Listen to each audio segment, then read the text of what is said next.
Қайырлы күн достар. Бүгін мен сіздерге Госокуп порталымыздағы ақшамызды қайтадан кері қалай шығарып аламыз, соны көрсететін болам. Яғни бізде лицевой счетта ақшалар тұрады. Ол ақшаны қайтадан өзіміздің юридический счетымызға, Каспий Пэй болсын, Халық банк болсын, немесе тағы да басқа банктер болсын, сол банктерге қайтадан қалай ақшамызды кері аламыз, соны көрсететін болам. Ол үшін өзіміздің Госокуп порталымызға кіреміз. Кіргеннен кейін өз аккаунтымызға кіру керек. Үстіңгі оң жағымызда өзіміздің ипымыздың, фамилия атымыз тұру керек. Сосын кіргеннен кейін сіздерде профиль участника деген үстіңгі жағында профиль участника деген батырма болады. Сол батырмаға басасыздар. Басқаннан кейін осы жерде сіздерде лицевой счет деген батырма болады, кнопка болады. Сол лицевой счетқа басамыз.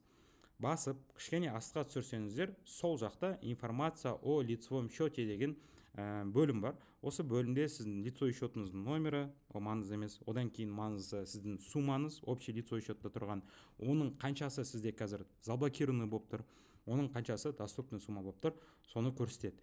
Енді сіздер ақшаны шығарған кезде тек доступный суммадағы ақшаны шығара аласыздар. Енді осы кезде мынандай сұрақ болатын болса, мынау заблокированный сумма тұр, ол не үшін тұр деген сұрақ туындайтын болса, ол екі жағдайда болуы мүмкін. Ол бірінші жағдай, егер сіз тендерге қатыстыңыз, тендердің жауабы әлі шықпады, сол кезде жаңағы сумма 3% пене, 3% обеспечение заявки ұстауы мүмкін, немесе сіз тендер ұттыңыз, ол жерде жаңағы 2% бар және демпинг бар, ол уже обеспечение договора. Яғни сондай екі жағдайда бізде суммамыз заблокирован болып тұрады. Енді қандай жағдай екенін білу үшін бізде екі кнопка бар. Ол кнопка навигация по счету деген, яғни сәл осы сайтты астға түсірсеңіздер, навигация по счету деп тұрады. Осы жерде міне заблокированный және разблокированный суммы по обеспечению заявок деп тұр. Яғни бұл бізде заявка бергеніміз үшін ұстаған ба, ұстамаған ба, соны көру үшін арналған батырма. Енді соған басатын болсақ, бізде міне бір заявка тұр, бірақ бұл жерде заблокировано 0 деп тұр, разблокировано 10.500 деп тұр. Яғни бұл сумманы бізден кезінде ұстаған, тендердің жауабы шыққан, ол тендердан ұтылғанбыз, и сол үшін де ақшамыз бізге сразу қайтқан, сол үшін де бізде разблокировано деп тұр. Келесі, соның астында заблокированные суммы по обеспечению договора деп тұр. Яғни жаңа ұтқан тендерімізден ұстайтын ақша, и біздің жағдайымызда сол үшін болып тұр. Міне номер договора, список закупки заблокировано 16150 деп тұр. Мына жерде де бізде заблокировано 16150. Яғни сізде бірнеше тендер болуы мүмкін. Ондай кезде барлығын суммировать етеді, мына жерде заблокирован сумманың суммасы общий шығып тұрады. Енді данный момент бізге енді сол доступный сумманы ғана шығара аламыз, 12918 теңгені.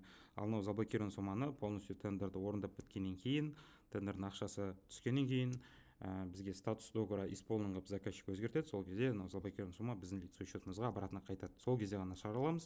Данный момент біз шығара аламыз тек 12918 теңгені. Енді осы 12918, яғни доступный суммамызды қалай шығарамыз обратно? Ол үшін заявление на возврат денежных средств дегенге басасыздар. Басқаннан кейін, мына жерде создать заявление на возврат денег деген кнопка бар. Сол кнопкаға басамыз. Бастық. Келесі, мына жерде бастапқы бөлімдері жартылай өзі толып тұр. Мынау пустой жерлерін толтырмайсыз нәрсені. Сіз толтыратын өзі бір-екі жер ғана бар. Ол банковские реквизиты получателя, яғни сіздің счетыңыз, юридический счетыңыз. Одан кейін сумма возврата бізде 12.000 теңге, 12.000 теңгені шығарамыз. Сумма возвратаға доступный суммада тұрған сумманы ғана жаза аласыз.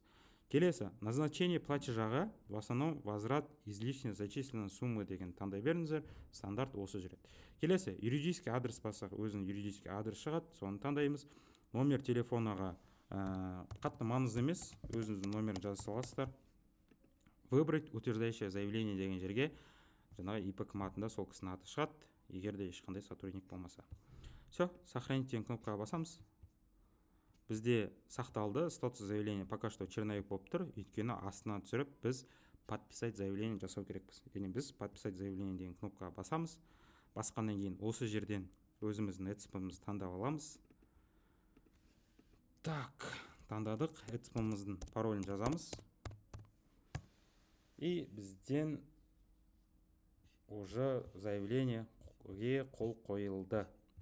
Енді қайтадан закрыть деген кнопканы бассақ, бізде қарасаңыздар, міне номер заявления, дата, сумма возврата, статус, на рассмотрение деп тұр, банк отправитель Freedom деген секілді бөлімдер тұрады. Енді үстіне қарасақ, бізде залбакирдің сумма уже 28 мың болып кетті, жаңағы 12 мың теңге уже залбакирныйға өтеді. Енді бұл юридический счет болғаннан кейін ақша тек қана понедельник пен пятница, яғни дүйсенбі мен жұма аралығында ғана түседі. Сосын 1-3 жұмыс күні, яғни 1-3 рабочий күн ішінде түседі. Мысалға сіздер понедельник күні возврат жасасаңыздар, понедельник күні де түсуі мүмкін, вторник күні түсуі мүмкін, и крайний срок среда күні түсуі мүмкін, яғни 1-3 жұмыс күнінде түседі. Егер сіз пятница осы заявление берсеңіз, суббота воскресенье рабочий күнге жатпайды, сол үшінде жаңағы понедельник либо вторник түсуі мүмкін, яғни пятница күні жасасаңыздар. Дәл осылай қалаған мынау доступный суммада тұрған суммаңызды осылай шешіп ала аласыздар. Рабочий күндерді ұмытпаңыздар. Егер де ақша сізге алдын ала керек болса, сол осы жұмысты алдын ала жасаған дұрыс.